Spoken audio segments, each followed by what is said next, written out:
اهو دول اشهر 3 خرافات بنسمعهم عن البليتشنج او تبييض الاسنان. تعالوا نمسكهم واحده واحده. اولا خرافه ان الطبيب بياكل طبقه المينا او بيضعفها. خليني اقول لك ان السنه مش زي ما انت فاهم حاجه صلبه، لا بالعكس، دي ليها مسام زيها زي البشره بتاعتنا، والدليل على ذلك ان هي بتتسبغ. فقبل ما يعرفوا ان السنه ليها مسام كانوا بيعملوا التبييض بايه؟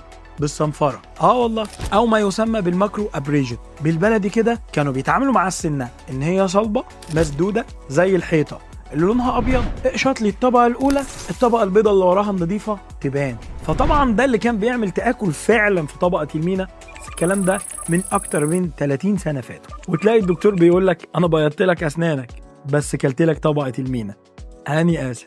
دلوقتي ومع اكتشاف ماده الهيدروجين بيروكسيد، المادة اللي عندها القدرة ان هي تدخل جوه مسام كل سنة، المادة دي قادرة ان هي تنقي الصبغات العضوية اللي جوه الاسنان وتشيلها وتعمل لها اوكسيدايزيشن، يعني تنظف الصبغات دي بالبلدي كده عشان ترجع اسنانك بيضة وجميلة بدون اي تآكل في طبقة المينا. يبقى بكده عرفنا ان التبييض ملوش اي علاقة بطبقة المينا، ولا بيعمل لها تآكل ولا بيضعفها. وده كان الرد على اول خرافة. كمل معايا الفيديو القادم للرد على الخرافة الثانية عن التبييض.